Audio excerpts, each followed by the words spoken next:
Hi, I'm Haley Joel Osment. I just had a great conversation with Kara, a very wide-ranging conversation about my career and plans for the future. So I hope you enjoyed as much as I did.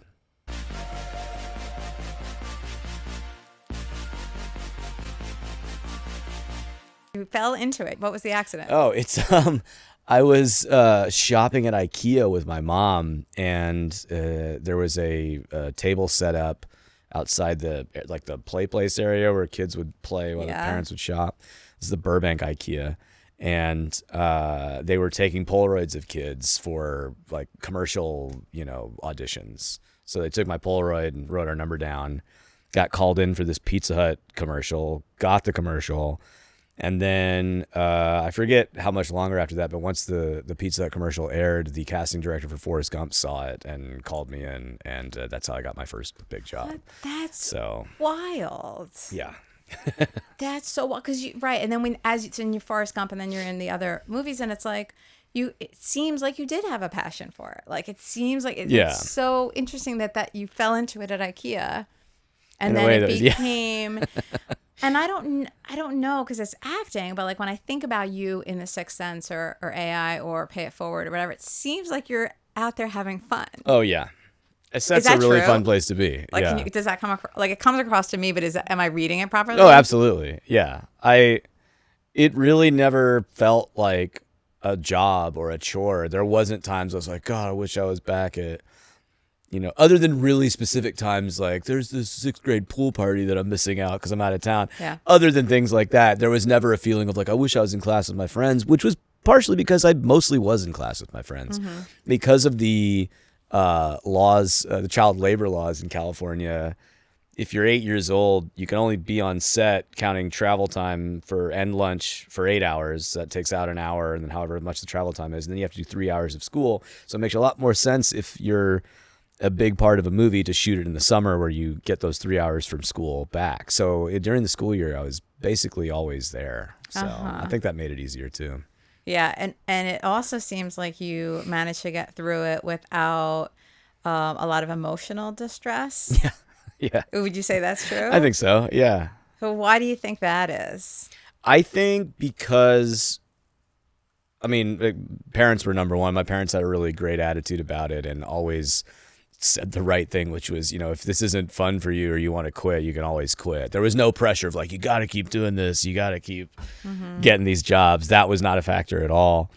And that all of the directors and, producers and fellow actors that I worked with when I was a kid, I think there was a very big concern because of horror stories that people had heard about kids who had worked in the industry, that they did not want to have any part in somebody's experience being that way. So everybody took, I think, extra. It was in, I've worked with a bunch of nice people. It was in their nature anyway. But I think there was a specific thing of like, we are not going to let this happen to that kid. Yeah. And it really didn't. Yeah, you're lucky. Tell me about your family life. Like, are you close with your family? I know you have, your sister is famous in her own right too. Like she's just, so what's your family situation? She just did the first, live show night for George and Mandy, which is the new multicam spinoff from Young Sheldon. So we're all very happy for her. Cool. That's going to be a really funny show. She's 4 years younger than me. All of us live in Los Angeles. I was in New York for 15 years and then just coincidentally came back to LA in early 2020, which I think my parents were really grateful for because I might have been stuck out there for a good portion of the pandemic. But my sister's getting married to a great guy in October. So that's been a big part of this year, getting ready for that. And her juggling all the planning that it takes to do that while starting a new television show. So it all happens at once, right? When it rains, it pours. Exactly. So you just lean in and enjoy all of it, because there will be times when it's the opposite and life is boring. Yeah, this has not been one of those times. I can't think of a time when it has been boring. Really? Even when the world shut down. No, not really. But I think we could use, like, just as a society, one boring year, because when was the last year when there wasn't some, extreme event, upending everything? I don't know. When was that? Was it 1999? Maybe it was. It might have been. But that wouldn't have been a mellow year for you. No, it wasn't mellow for me. But it's true. Like I was telling my son the other day, also we're looking back at the shows. I'm doing a little bit of research on you know, and of course I'd seen The Sixth Sense ages ago, and I showed it to my daughter and my son, like when they were of age, and I had never seen AI. So I said to my son Charlie, I was like, let's watch AI. Yeah. And it was so I just saw it the other night. But I said, isn't it funny that they had to write AI, artificial intelligence, then? Because really, not everybody knew what that was. What does that stand for? Yeah.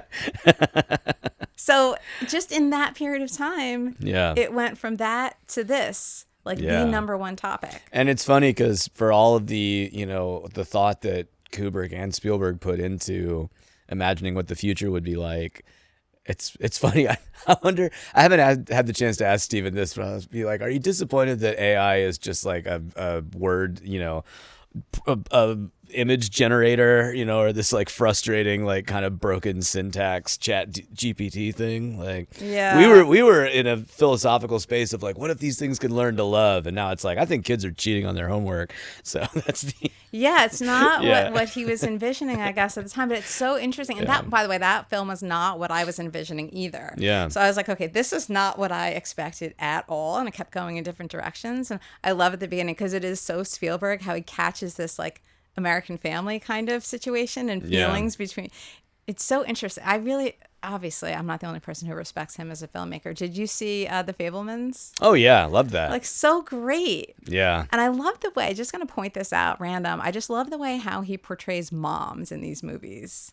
It's very cool. Like there's that love for his mom that I think we saw in The Fabelmans. Yeah. And all of the mom characters, I think he has a different vision of them. That movie was so interesting to watch because I knew his family story, and that documentary about him had come out a couple of years ago. But yeah, he had a very complex family life, and those relationships had very clear effects on how he would portray those archetypes in his movie. His mom would actually come to the set of AI a couple times. Oh, no way. So yeah, I got to meet her a few times, and yeah, that was crazy having that memory of her and then seeing Michelle Williams playing her. But yeah, I love that movie. Do people recognize you? I'm curious. Do they? Somehow, yeah. I tried growing out the hair and the beard, but that doesn't have seemed to work. You might be one of the last people to see it too. I'm finally getting it cut tomorrow. I've used it in like 3 successive projects. I'm like, all right, now I've got to change it up. So what are you doing? What are you doing? Just cutting it back to normal length. But it's like short? Not super short, but like, you know, I don't know. I guess I haven't decided yet, but shorter than this just because it's so hot. It's like I'm wearing a beanie everywhere in Los Angeles when it's 100 degrees. I hear you. I know. Like I need a cut too. I'm like, this time in the summer, it's brutal. Yeah. And it's a lot hotter here than people think in the summer. It's really hot. At night too. And you know, this is the time we're doing a lot of like press events and events at night. And if you're wearing like a suit and tie at night, and then this is boxing in the heat, you're like, it's still 85 degrees outside. Yeah. And I adopted 2 dogs in the past year, and they like to sneak up in the middle of the night and sleep on my head. So I don't, it gets a little hot. Okay. So yeah, so you do get recognized. You try to disguise yourself a little bit. Yeah. But it doesn't work. I think I've appeared too much in recent years with this look too, so I'll find some way to change it up. This is a look too, right? Like you were very recognizable as a child, and you were very recognizable now.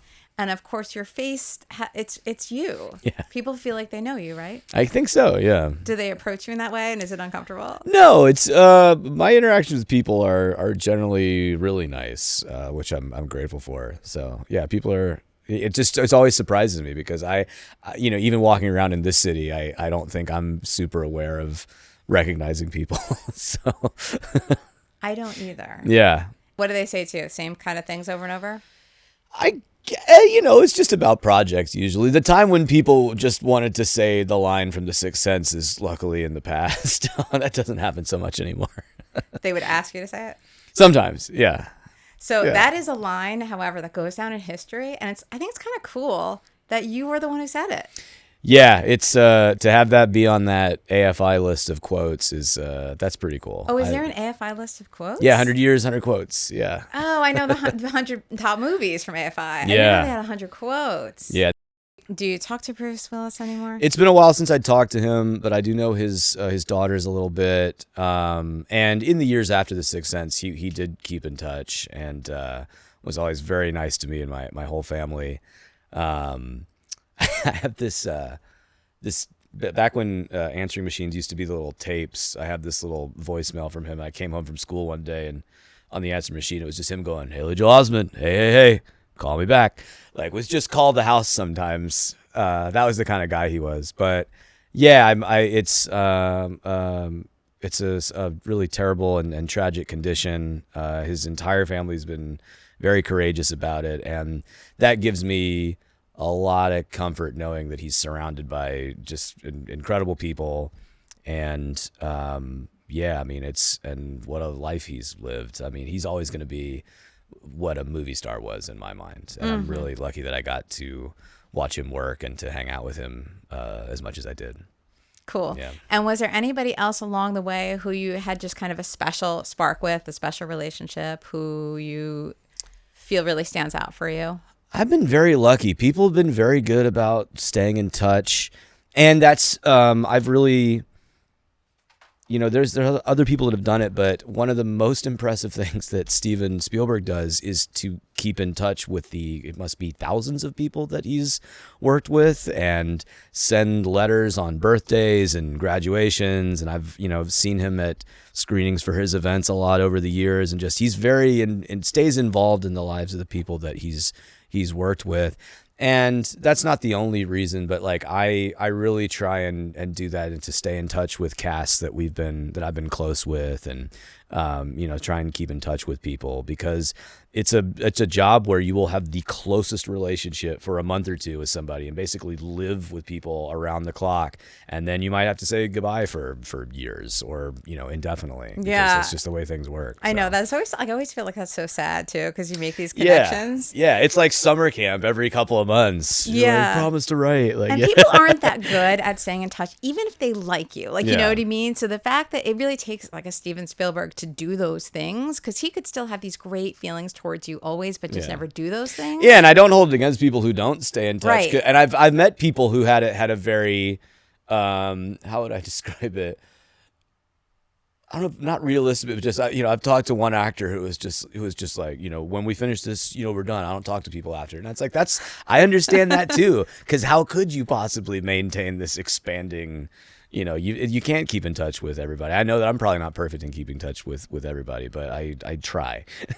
Well, trying is something. Yeah. And not everybody does it, like I said. Yeah. So let's talk about your new movie, shall we? Yeah. Blink Twice. So I screened it last night. I went to a screening room, saw it, did not know as I told you before, had no idea what to expect. It grabbed me, and it's quite a movie. I think people are going to enjoy it. So I think so too. Yeah. Did you know how it was going to turn out?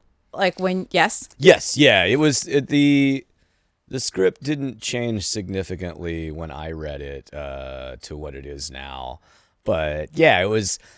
The way I choose projects to do is always primarily based on the material, and this is a script where, the way it was written, it was really easy to see, the kind of energy and momentum and the complexity of the story that Zoe was telling. So it's been really cool to have been part of the team to make it come to life. Yeah. So Zoe Kravitz. Yeah. Right. So she, I think, co-wrote it and directed it, correct? Yes, that's correct. Yeah. So it's a really cool and a very unique film. Yeah. There's also some observation. It's a little, I know for people listening or watching, they're like, they haven't seen it yet. Many of them will not have seen it yet, but they can come back and listen to this also. There's some sound elements that are super cool. Do you know what I'm talking about? Yeah. You've seen the film after it completed, I've seen right? it in Final Cut. Yeah, I've seen it in a theater. Yeah. At a theater. Yeah, which is, I'll encourage people, under all circumstances to try and go to the theater to see things. But those sound elements really are they really, I don't know what it would even be like watching on a TV at home, but like, that's in a theater theater, movie for sure. Because it is a movie where this group of people gets sort of swept up into this magical, weekend on a private island, and then it quickly becomes clear that everybody's having trouble figuring out what actually is going on. And that's a thing that they, with the editing, the way they shoot it, and with the sound elements, they create this sort of sense of getting swept off your feet and then being like, hang on, like what's been happening like the last couple of days? And that came through in the script, and it was really cool to see it happen with the technical elements too. Mm-hmm. Yeah, it's very like, from the beginning, something is not right. Yeah. But you don't know what it is. Yeah. Yeah. And then you get to experience it in a very, like you're saying, in that vivid way. Yeah. All your senses are seeing and hearing and taking in different things. Yeah. And it's super interesting. The cast is interesting too. It's Yeah. quite a cast. Yeah. So there are a lot of interesting people in it, and it's an ensemble. I mean, I guess, would you call it an ensemble? Well, I would say certainly a Naomi star and Channing too. are the leads in it, but it is. We certainly felt and functioned as a team because we all got to spend a little bit of time in Mexico before we started shooting. We all lived at the hacienda that is the location for Slater's island way out in the jungle in Mexico. So even on our days off, you'd just be kind of walking around the property and you'd come across them shooting a scene there, or some people hanging out in the pool there. It felt, this is a word that gets overused, but it was very immersive being there and feeling this old building where all this stuff has happened throughout history, and then the type of film we were shooting there, it really just got deep into your bones, which was a great way to work. Oh, that is cool. Super interesting. The human experience, it just, every element, every aspect of it, it's just part of the whole thing. Yeah. You're aware of everything. Like, you're thinking about things, so you're very, like, meta. Yeah, I guess so. Right? Yeah. So how would you describe yourself, like your personality and whatnot? I think that I am pessimistic about where things are going, but my attitude is very positive. Like I think I'm very comfortable with myself, and I've made my peace with all the horrible things that are probably going to happen in the 21st century. And as a result, like I love my job. I really enjoy my friends and family, and have good relationships with them. And just kind of go from there. Mm-hmm. Sometimes I think back of what I imagined life would be like at this age, or what my career would be like, or even when I was like looking at colleges when I was 18, which is the time where you're really trying to imagine what your future is. And even then, it was never my nature to have too concrete expectations in any way. And I think that's partially because working in this industry teaches you to not make concrete plans, because you don't know what's going to be happening 6 months from now, and your job is never going to be consistent. But just thinking about life, I was like, wow, I was kind of just open to whatever happens. There's things that I wanted to do and certain principles that I would hold to, but I think I can kind of take life as it comes, because I never had too many hardwired expectations of what life should be like.